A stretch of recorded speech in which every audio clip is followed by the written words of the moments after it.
Всем привет, подписчики, друзья, враги и просто случайно напоровшиеся на это видео зрители. Меня зовут Олег Кашинцев, я майор полиции в отставке, бывший оперативник, ныне диссидент, ну и, разумеется, враг государства путинского. Буду краток. Госдума в итоге приняла закон о поднятии призывного возраста до 30 лет. И, как обычно, не без сюрпризов. Это произошло на фоне других поспешных ужесточений призывного законодательства. О чем все это говорит? Готовятся ли военные преступники в Кремле к введению военного положения? И как это все отразится на будущих президентских выборах? Об этом я и поговорю сегодня кратко. Это будет моя субъективная точка зрения. Соглашаться с ней или нет, как всегда, решайте сами.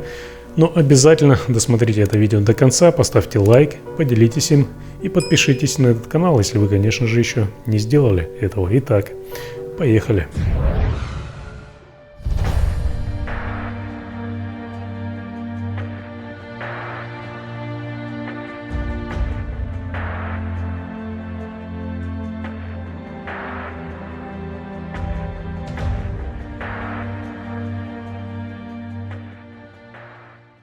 Итак, вчера достаточно оперативно Госдума приняла закон о поднятии призывного возраста до 30 лет. Далее его, скорее всего, одобрит Совет Федерации и подпишет так называемый президент. При этом поднятие возраста не будет постепенным, как это обещали авторы законопроекта, а будет моментальным, то есть сразу после вступления закона в силу. А я напомню, что если его одобрит Совет Федерации и подпишет ватный фюрер, то закон вступит в силу уже 1 января 2024 года. Приняв этот закон, законодатели в очередной раз обманули свое население, поскольку ранее они обещали и клялись, что одновременно с повышением возраста верхнего порога призыва в армию будет также поднята и нижняя планка, то есть возраст, с которого призывают в армию, с 18 до 21 года. Но не наебешь, как говорится, не проживешь. Преступники, находящиеся у власти, уже давно поняли, что как бы они не ужесточали репрессии, что бы они не творили с собственным населением, это население уже ничего не сделает. Градус постепенно был повышен до такого уровня, что поднять голову и высунуться из кастрюли с кипящей водой уже нет возможности. И обратите внимание, что все это происходит очень оперативно и на фоне увеличения в несколько раз штрафов, связанных с призывом. Так, за неявку по повестке теперь будут штрафовать на сумму от 10 до 30 тысяч рублей. Ранее было от 500 рублей до 3000 рублей. За уклонение от медобследования сумма штрафа составит теперь от 15 до 25 тысяч рублей. За несообщение о выезде с места жительства на срок более 3 месяцев сумма штрафа будет теперь от 10 до 20 тысяч рублей. За несообщение в военкомат об изменении семейного положения, места работы, учебы и других сведений штрафы будут теперь от 1 до 5 тысяч рублей. За несообщение о выезде из страны на срок более 6 месяцев штраф составит от 5 до 15 тысяч рублей. А за порчу и утрату документов штраф может составить от 3 до 5 тысяч рублей.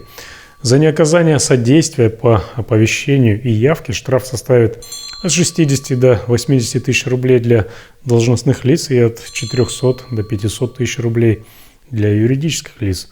Ну и самая главная вишенка на всем этом вонючем торте – это запрет на выезд из страны после того, как вам отправили электронную повестку. Под словом «отправили» здесь подразумевается размещение ее в специальном реестре повесток. Вы даже не узнаете о ее существовании, а получать ее физически совершенно не обязательно.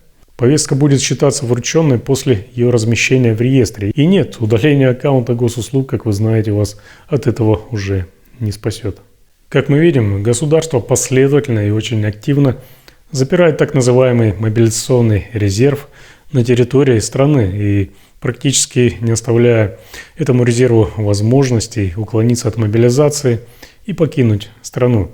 Это все выглядит какой-то очередной законодательной истерикой.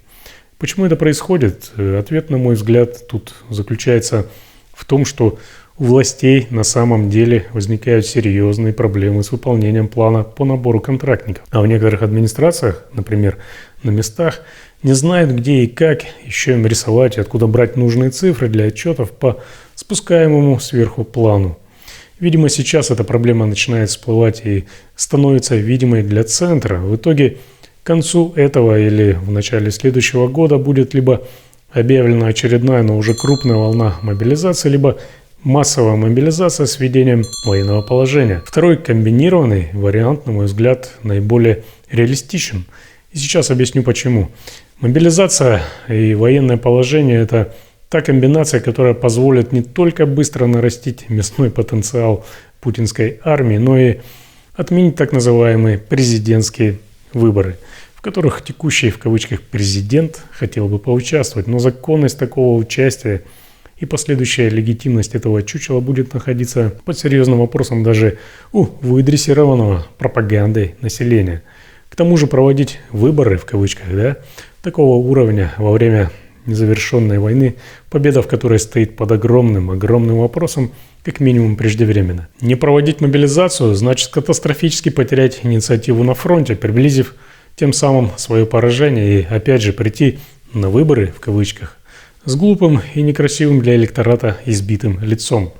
Объявление же одной лишь мобилизации только катастрофически обрушит рейтинг власти, опасно повысит недовольство среди населения и создаст огромные неуправляемые риски для режима к так называемым выборам, которые в итоге могут стать источником разрастающегося пожара.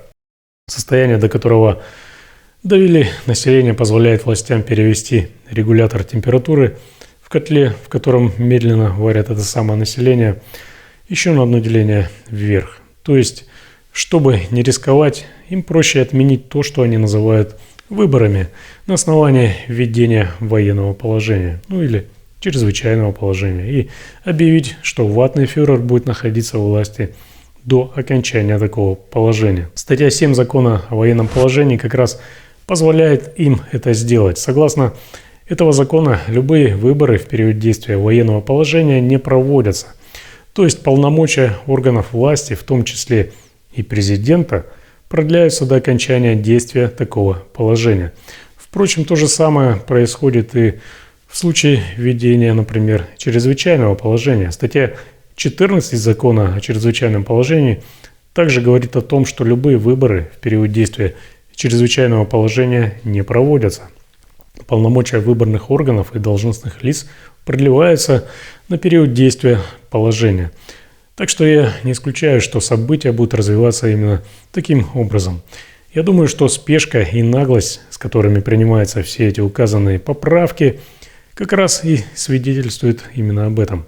Без массовой мобилизации путинскому террористическому государству не добиться прорыва на фронте. В то же время объявление мобилизации вызовет крушение рейтинга ватного фюрера даже в глазах ваты и поставит под угрозу операцию под названием «Выборы». Поэтому военное положение плюс мобилизация и плюс отмена выборов – это наиболее выгодная для них сейчас комбинация. Но, возможно, я ошибаюсь. Что бы ни произошло в итоге, мои советы остаются прежними.